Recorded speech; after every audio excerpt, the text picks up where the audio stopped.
कहते हैं कि आदमी जहर से नहीं मरता और टेंशन से मर जाता है। एक बार एक राजा अपने राज्य का भ्रमण कर रहा था। हाथी की सवारी थी।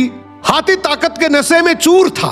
हाथी ने ध्यान नहीं दिया और उसकी सूंड से एक मस्त मोला फकीर का कटोरा गिर गया। फकीर को बड़ा गुस्सा आया। उसने कहा, रुक मैं बताता हूं, और हाथी का पूंछ पकड़ लिया। हाथी ने पूरी ताकत लगा दी, पर हाथी एक कदम आगे नहीं बढ़ सका। राजा ने पीछे मुड़ के देखा तो फकीर के हाथ में हाथी का पूंछ था। राजा को बड़ा अचंभा हुआ कि एक फकीर में इतनी ताकत।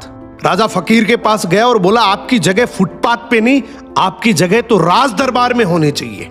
आप इतने ताकतवर हैं, आप हमारे साथ चलिए। आपको कुछ नहीं करना, केवल राज दरबार के राज मंदिर में एक दीपक जलाना है, सुबह 4 बजे उठना है और आरती करनी है।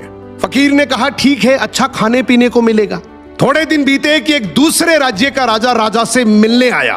राजा ने रौब जमाने के लिए बातों ही बातों में बोल दिया कि हमारे राज्य की सेना और प्रजा की तो बहुत दूर की बात है, हमारे राज्य के तो फकीर भी इतने ताकतवर हैं कि एक बार तो हाथी को भी पकड़ ले तो हाथी भी एक कदम नहीं बढ़ सकता। दूसरे राज्य के राजा ने बोला, भी हमें तो दिखाओ तब माने।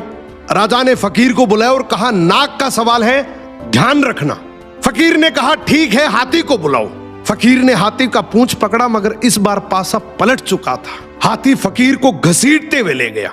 यह देखकर राजा को बड़ा अचंभा हुआ और फकीर से बोला कि जब तुम फुटपाथ पर रहते थे, रूखा सूखा खाते थे, तब भी तुम में इतनी ताकत थी। अब तो तुम राज दरबार में रहते हो, 56 प्रकार के भोजन करते हो, फिर ताकत कहां गई? फकीर जोर से हंसा और बोला, राजा जी, ताकत को टेंशन खा गई। पहले मेरे कोई टेंशन नहीं थी, कब उठना है, कब जागना है, कब सोना है। अब रात को सोता हूं तो टेंशन लेकर सोता हूं कि सुबह 4 बजे उठना है, दीपक जलाना है, आरती करनी है। टेंशन मेरी ताकत को खा गई। यही हालात आज के समय की है। हम सोते हैं तो हर दिन हजारों टेंशन लेकर सोते हैं, जो हजारों बीमारियों को न्योता देती है, जबकि हमें पता है कि टेंशन करने से कुछ नहीं होगा। वही होगा जो भगवान को मंजूर है। फिर टेंशन करने का क्या फायदा? सो मेहनत पे भरोसा रखो, टेंशन करने से कोई फायदा नहीं है। टेंशन आदमी का शरीर दीमक की तरह खा जाती है।